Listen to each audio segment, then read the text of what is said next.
Welcome to the Deep Dive. Today we're starting a bit of a forensic investigation into one of the most, I think, frustrating financial mysteries out there right now. Yeah. The real estate lock-in effect. It really is a paradox, isn't it? You know, you, the listener, you might be sitting there looking at your home equity on paper and seeing you're up $200,000, maybe $300,000 or even more. Right.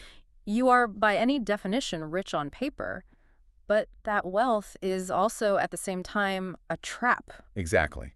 And that's the feeling we hear about constantly. You've got this huge equity, massive market gains, but the moment you try to do anything with it, the second you think, maybe we should move, you find out you're a prisoner of your own success.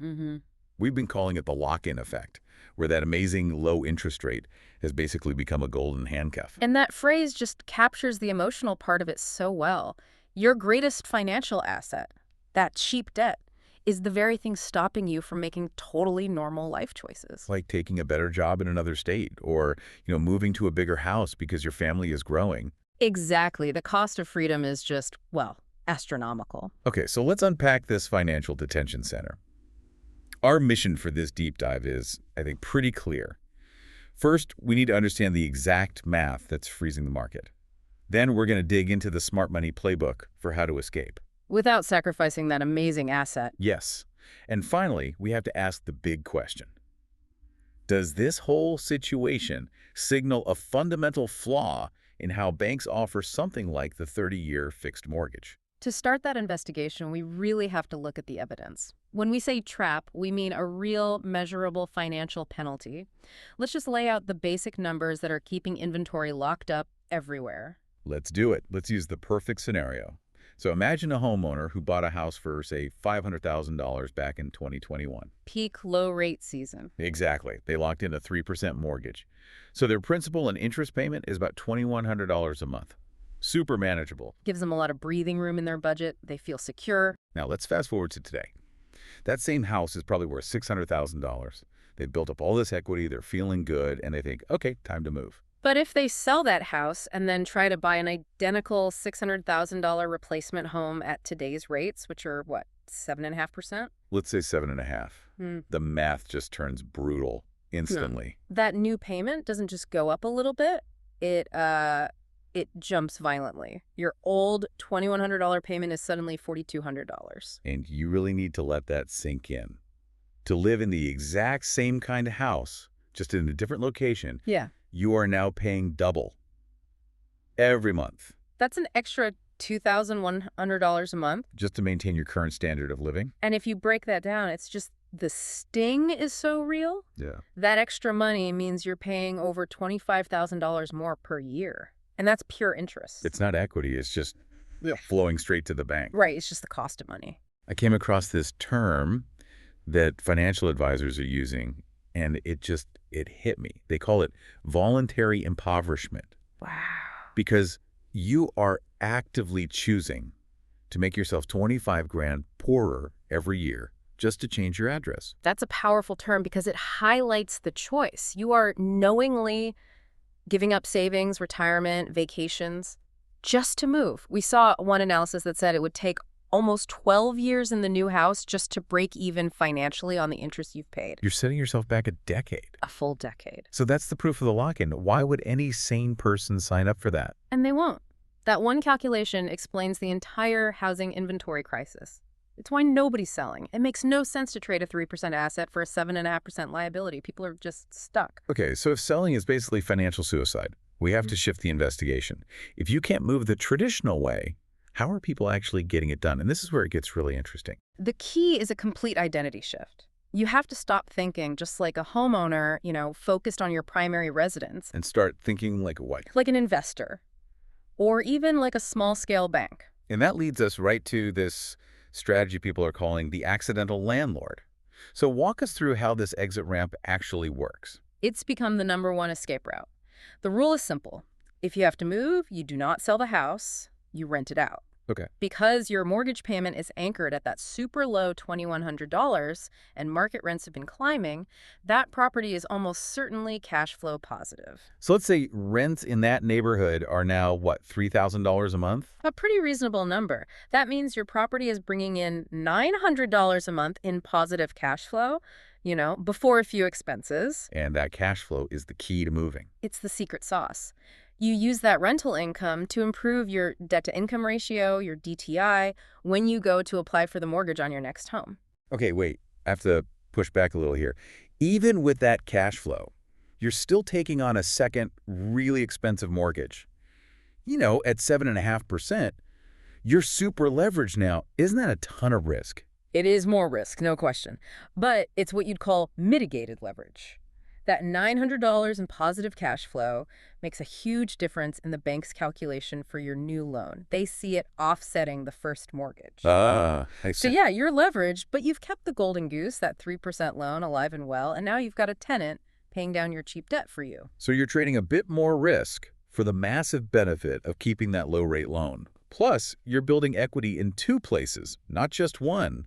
While inflation chews away at that old debt, you're turning a trap into a wealth-building machine. That's the smart way to do it. The key, of course, is you have to run the numbers. You have to be sure it's truly cash flow positive, especially if you factor in, like, a property manager. Okay, that makes sense. Which brings us to this second big problem. What if you don't want to move, but you need cash? Let's say you need $100,000 for a renovation or to pay off some high-interest credit cards. This scenario is, I think, the clearest example of dumb money versus smart money. The classic dumb money mistake here is to do a cash-out refinance. Explain why that's such a fatal flaw right now. Because you're trading your entire loan balance, let's say it's $400,000 at 3%, for a brand new, bigger loan of, say, $500,000, but at today's brutal 8% rate. Oh, that's painful. You get your $100,000 in cash, sure, but you've just vaporized the value of your low rate. That original $400,000 balance is now costing you 5% more in interest. Forever. So you're trading long-term security for a quick hit of cash. The smart money solution is the HELOC, the home equity line of credit. A HELOC is a second mortgage. It sits behind your main 3% loan. So it doesn't touch the original loan. It doesn't touch it. And you only pay the current high rate, maybe it's 9%, on the exact amount of money you actually borrow and use. So if I need that $100,000, I keep my $400,000 at 3%, and I'm only paying 9% on the $100K that I actually take out. Exactly. You protect the golden asset. You treat that primary 3% mortgage like it's the most valuable thing on your balance sheet. You shield it at all costs. Okay, there's another quick strategy I want to touch on, one that people often forget. It's called a recast. This is for someone who gets a chunk of cash, maybe an inheritance or a big bonus, and they just want a lower monthly payment. This is a fantastic hack. It costs almost nothing, and you keep your rate. So say you have $50,000 cash. If you just make an extra payment, your monthly bill doesn't change. You just pay the loan off a few years faster. Right, but what if you need that relief in your monthly budget now? That's where the recast is perfect. You pay a tiny fee, maybe $250, you give them the $50,000, and the bank officially re-amortizes your loan. So they recalculate the payment based on the new lower balance. Correct. Your rate stays at 3%, but your monthly payment drops right away. It's the ultimate hack if you have some cash on hand. Okay, last scenario. The true hardship case. The person who has to sell. Job transfer, divorce, some kind of distress. If they just sell in the open market, that 3% loan is gone forever. Poof. The bank extinguishes it. So how do you move and still capture some of the value from that cheap debt? This is where we get into a really specialized loophole. It's called subject to financing. Okay, explain that one clearly because it can sound a bit tricky. All it means is that the buyer, who is almost always an investor, buys the house and just takes over your payments. The original mortgage stays in your name, the seller's name. The loan is never actually paid off and refinanced. Never. The buyer takes the property subject to the existing mortgage. So that investor is getting a massive loan at 3% in a market where they'd be paying like 8%. That financing itself is worth a fortune. It's worth gold. And that's the seller's incentive. Because that financing is so valuable, the seller can ask for a premium price. If the house is worth $500,000, an investor might pay $530,000 for it just to get that cheap debt. So you're not just selling a house, you're selling the financing. But this sounds risky. The loan is still in your name, right? The seller is still liable. 100%. And that is the critical risk you have to understand. Your name is on the hook. And most mortgages have a due on sale clause, which means the bank could theoretically call the loan due, So this is not something you do with a random buyer from an open house. Absolutely not. It's the nuclear option for monetizing the lock-in, but it's used with sophisticated investors who have ironclad contracts in place to protect you. You have to know the risks. Okay, our investigation is wrapping up. We've laid out the trap. We've gone through the playbook. So what does this all mean for you, the homeowner, with that golden rate? I think we have a pretty clear synthesis. Rule number 1, that 3% mortgage is your most valuable asset. Do not refinance it, period. Treat it like a family heirloom. Rule number 2, if you have to move, try to rent, don't sell. Become that accidental landlord. Let the rent help you carry the new, more expensive mortgage. And don't forget the liquidity hacks. Use a HELOC if you need cash, not a cash-out refi, and look into a recast if you have a lump sum and just want a lower payment. This whole analysis brings us back to that final big picture thought. We've just spent all this time showing how incredibly powerful this 30-year fixed mortgage is for you, the borrower. So powerful that people will put up with huge inconveniences just to keep it, which really begs the question, was offering these loans at 3% or less a systemic mistake for the banks? I mean, think about it. They are now stuck holding millions of these loans that are barely making them any money and will be for another 25, 27 years. They're trapped too. The entire market is frozen because this asset, this cheap debt, is so protected and so beneficial to the consumer in a rising rate world.